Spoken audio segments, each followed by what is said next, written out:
و نهایت نهم ربیع الاول سال عام الفیل که به 22 اپریل سال 571 میلادی درست می آید، خداوند رحمت عالمیان سید بنی بشر محمد مصطفی صلی الله علیه و سلم از مادر تولد کنند.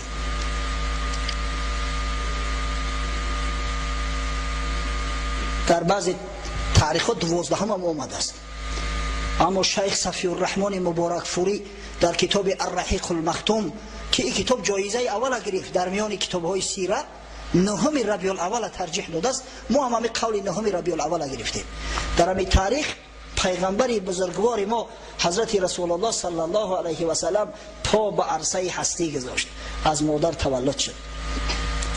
مادرش روایت میکند که وقتی فرزند تولد شد گمان کردم از شکمم یک نور برآمد که تمام افق همه را روشن و منور کرد. حتی میگه در مکه بودم خیال کردم که قصرهای شام میبینم، تا قصرهای شام همه روشن و منور شد. در کتاب‌های تاریخ آمده است، از جمله امام طبری در تاریخ معروف خود، امام بیهقی در کتاب دلایل النبوه و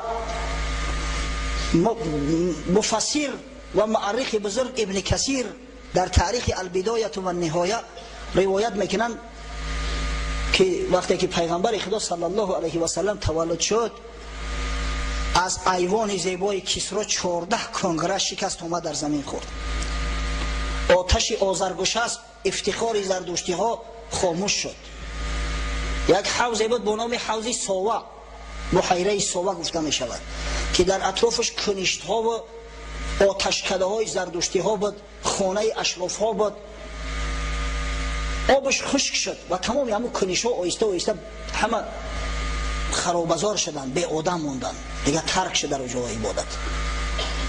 در حدیث آمده است، امام بیهقی از جریر ابن عبدالله بجلی که خود از قبیله بنی بجیله است و این قبیله بنی بجیله مردم یمن هستند، روایت میکند که لما ولد رسول الله صلی الله علیه و سلم ارتجس ایوان کسرا و سقطت منه 14 شرفه و خمدت نار فارس ولم تخمد قبل ذلك ب1000 عام و غازت بحیرة الصاوه و رأى المؤبذان ابلا صعابا تقود خیلا عرابا قد انقطعت دجله و انتشرت فی بلادها.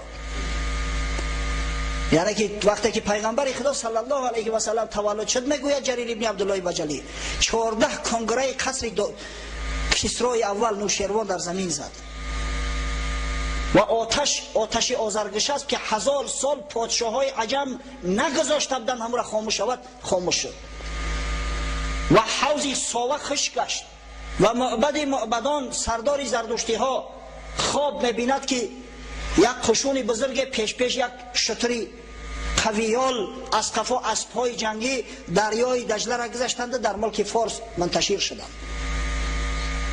حکیم فردوسی همه حدیثه به نظم کشیده است، همه واقعی حدیثه. ببینید فردوسی را در مکتب بسیار میگن بزرگیش نمیدونیم. چرا؟ زیرا از فردوسی غیر جنگ رستم با دیو سفید و جنگ رستم با اشکبوس دیگه یگون خوک نمیدونه. چرا بدونیم؟ با در ادبیات فقط امیر می نویسن. اگر به شرطی که واقعا او تاریخ هایی که فردوسی آورده است، او واقعه هایی که فردوسی بیان کرده است اگر در کتابا نوشته میشه، باور کنید دیگه معلم ها شکایت نمیکردن از طلبه ها که درس تیار نمیکنن. جنگ رستم با دیو سفید هیچ که از یاد نمیکنه، یا جنگ رستم با اشکبوس، اما قصه ولادت رسول الله صلی الله علیه و سلم همه مسلمان از یاد میکنن. افسوس که نمیکنن، شکایت میکنن. جوانای ما سعدی را نمیدونن. آخه سعدی را که یک دو نعتایی که در وصف پیغمبر گفته است بگیره در کتاباتو چاپ کنه، با نگاه کنه که جوانا چقدر حفظ میکنن. از برای خدا انا برای آن که باز یک بار دیگر شما را به فردوسی بزرگ که حکیم فردوسی گفته می شود آشنا کنم، از شاهنامه‌اش قصه تولد حضرت رسول الله صلی الله علیه و سلم بیان میکنم. چنان دید کسری شب می بخواب که در شب در آمد یک آفتاب، جهان قاف تا قاف پر از نور کرد، به هر جا که بود ماتم سور کرد. کسرای نوشیروان در خواب دید، تاریخ بدونه کسرا یک نوشیروان است. پادشاه و شاهنشاه در ایران کسرا میگفتند در دولت ساسانی ها. برای همین خسروی یکش نوشیروان است، کسرای دو یا خسروی دوش پرویز است و امثال همینا. چرا این سخن میگم؟ در یک معرکه یک داملاق و دعوای داملاقی را میکنه، بین کسرا و بین نوشیروان فرق نمیمونه.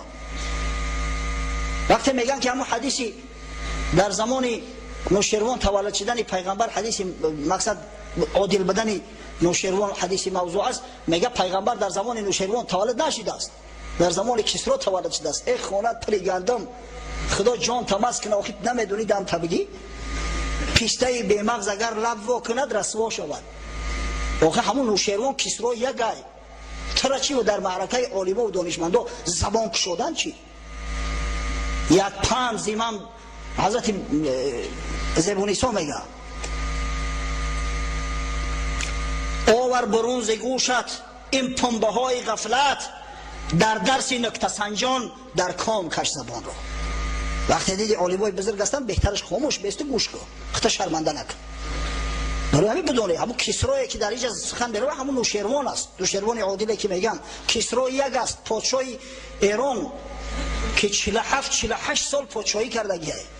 وقتی حضرت رسول الله صلی الله علیه و سلم تولد شد، سال 40 حکمرانی کسرای نوشیروان بود. 8 سال دیگه بعد این زندگی کرده، بعد از دنیا رفت. چنان دید کسرا شب می بخواب که در شب برآمد یک آفتاب، جهان قاف تا قاف پر از نور کرد، به هر جا که بد ماتم سور کرد، به هر جا که بد نور نزدیک راند، جزیوان کسرا که تاریک ماند. نوشیروان خواب دید که نیم شب آفتاب تابان طلوع کرد، تمام دنیا را روشن و منور کرد، همه جا شادی و خرسندی و فرح شد، مگر قصر پادشاه های عجم، مگر قصر سلاطین ساسانی که در همون ظلمت در همون تاریکی باقی بود. بیج از تانگه از خواب شه نیمه شب، به کس بر از این راز نکشاد لب. شاه تلخش کفید، شبانه پرید از خواب خست، از بس که نیمی شب بود دیگه کسی را خلل نرسون، آوازه نشود گفته. چو برقع برافکند از چهر مهر، بفرو خواند بر خویش بوزرج مهر. وقتی که آفتاب نمودار شد، روز شد، اون مردم نماز بامداد نمیخوندن و صبح صادق بخیزه نخواب، تا همون بلند شدن آفتاب خواب میکردن. بوزرج مهری وزیر دعوت کرد. چو بوزرج مهر گوش کرد این سخن، نگه کرد این خواب سر تا ببون. پس آنگه چنین گفت بوزرج مهر، که ای رای تو برتر از ماه و مهر. از این روز پس تا 40 سال و بیش، نهد مردی از تازیان پای پیش. بوزرج مهر وزیرش بود، بسیار دانشمند بود، بسیار آدم خیرتمند بود است، یک کاری به معنی کرده است. همین نردی بازی را همون اختراع کرده گیه که امروز این جوانای ما ابله شدیان، نه تعلیم، نه درس، نه کار و بار زندگی. بعضیش روز تا شما میشینن نردی میزنه، همه همین کثافتی همون بوزرج مهر است. نردی بازی نکنه بچه ها. در یک مسجد اومده، در یک گوشش نرد موندگی، ای جوان مرد چیکار میکنه این نرد؟ میگه وقتی خالی مونده کم کم بازی میکنیم. آقا پیغمبر خدا صلی الله علیه و سلم گفته است من لعب بنرد شیر فقط سبق یده بلحم الخنزیر و دمی. هر کسی که نردی بازی میکنه دست خودش در خون و در گوشت خوک آلوده کرده است. از برای خدا شما نکن نردی را در مسجد بیاره. هر کسی نردی باز است در یاد تو بگیره که سخن پیغمبر است. نردی با پول است، بی پول است، درست نیست بازیش، حرام ایده کنه. وقتی میگه بوزرج مهر گوش کرد سخن نوشیروان، گفت شاها از این چیز ما با خبر میدونیم. 40 سال بعد از همین واقعه، بعد از خوابی تو، یک مرد از میان عرب ها پا پیش میگذارد، میگه من پیغمبر هستم، فرستاده خدا هستم. نگوید سخن جز همه راستی، بپیچد زی هر کژی و کاستی. نشانش چی است؟ امین است، راست قول است. به هم برزند دینی زردوشت را، به محچن نماید سرانگوشت را. بدنی مگردد زی انگشتی او، به مردی نبیند کسی پشتی او. دین زردوشت خانمانش ایسرش و سبیل بمونه. بعدا اگر چند بعض ببسرها، بعضی عاقی پدرها کوشش میکنن که این را احیا کنن، در میان مردم پهن کنن، اما خدای بزرگ نمیگذاره شو. بگذاره شو. هو الذي ارسل رسوله بالهدى ودين الحق ليظهره على دين كله ولو كره الكافرون. او خدای بزرگی هست که پیغمبر محبوب شه با دین حق فرستاد تا اینکه تمام دینهای باطله، تمام عقاید باطله را ریشه‌کن کند. اگر چند کافرها ایرا نمیخواهند. یریدون لیطفئوا نور الله بافواههم والله متم نوره ولو کره المشرکون. میخواهند که نوری را که خدای تعالی منور کرده است پوف کنن، خاموش کنن. هرگز نمیتونن. ریش روحای خودشون میسوزه، زیرا خداوند متیم نورش است، محافظت کننده این دین، حافظ این دین، حافظ این پیغمبر خداوند متعال است. اگر چنده که مشرکان ایران نمیخواهند، مشرکان سعی تلاش میکنند به هم برزند دین زردوشت را، به محچن نماید سرانگشت را، بدنی مگردد زی انگشت او، به مردی نبیند کسی پشت او. یهود و نصارا نماند بجای، درآرد همه دین پیشین زی پای. به تخت سپایه برآید بلند، دهد مر جهان را به گفتار پند. یکی از صفات حمیده ای پیغمبری بزرگ آن است که بالای تخت جبابیره و متکبره نمیشینه، کرسی و منصب طلب ندارد، در بالای تخت سپایه در بالای منبر برای دعوتی بنی بشر میبراید، برای پند نصیحتی بنی بشر بالا می شود. جهان زو شود قرن تا قرن شاد، جزیوان کسرا جزیوان شه کامبر آید به باد. تمام دنیا همه شاد و خرسند می شوند، همه راضی هستند مگر ایوان پادشاه که دود از دماغش می رود، مگر خانواده پادشاه های ساسانی که نیست اندر جهان گمنام می شوند و می روند. چو بشنید کسری ز بوزرج مهر، از اینسان بگردیدش از رنگ چهر. همه روز با درد غم با جفت، زی اندیشه چون شب در آمد بخفت. وقتی که میگن تلخت نمیکفه، دیگه طعام در نظرش زهر شد، بیچاره تمام روز به غم و اندوه مبتلا. وقتی که شخص مانده می شود، عصبانی مانده می شود، در خوابش میبره. از بیمدار و مانده‌شوی جسمانی دیده بیمدار و مانده‌شوی روحانی وزن‌تر است. از همین خاطر در اول شب سر شما خوابش بود. چنان شد که از شب گذشته 3 پاس، یک آواز آمد چنان پرهراس، تو گویی جهان سر به سر گشت پست. پس آنگه یکی گفت کیوان شکست. نیمی شب میگه که غلغله شد قریب صبح. خیلی با صبح صادقش میگیم، در تاریخ صبح صادق اومده است، فردوسی ابتدای صبحش گفته است. چنان ترقص شد که پادشاه از خواب پرید خیست، پرسید چی گپ است؟ گفتن شاه ایوانت شکست. او ایوان زیبایی که افتخاری تو بود 14 کنگرش آمد در زمین زد.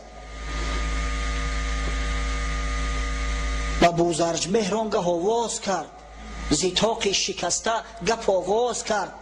چه آن دید دانا همان در زمان، چنین گفت که ای شاه نوشیروان. چنان دان که ایوانت آواز داد، که آن ماه پیکر زی مادر بیزاد. وقتی که بوزرج را با صدا کرد که ایش چی گپ بوده که قسمم شکست، چی گپ شد؟ گفت که بفهم که مادرش تولدش کرد، از مادر تولد شد. همکنون سوار رسد باده اسب، که برباد شد کاری آذربشسب. حاضی گفت سراسیمه میان خبرت بگیرن که آذربشسب هم ای سرد و سبیل ماند، آتش آذربشسب هم خاموش شد. در این بد که آمد سوار چه گرد، که آذربشسب این زمان گشت سرد. همین لحظه بود که خبرش کردن که شاه هر قدر کوشش کردیم علاوه مرد، دیگه نگهش داشته نتونستیم. پس این سخن شاه دیر نزیست، بمرد و جهان برو برگیریست. پس از شه به 1 ماه بوزرج مهر، بمرد و بپوشید در خاک چهر. اگه تصور کنه که همین شعر حکیم فردوسی را در کتاب‌های ادبیات چاپ کنن، انتشار بتن، مگر حفظش نمیکنن. من باور ندارم که جوان مسلمان باشد که ایرا حفظ نکنه، همه حفظ میکنن. افسوس از کی بنالیم که هر چیزی هست از خود ما به ما میزنن. گفت تازه کی نالیم که از ماست که بر ماست. و این بود تولد حضرت رسول الله صلی الله علیه و سلم که خداوند متعال به تمام جهانیان بشارت تولد حبیبش محمد صلی الله علیه و سلم ابلاغ ارسال نمود.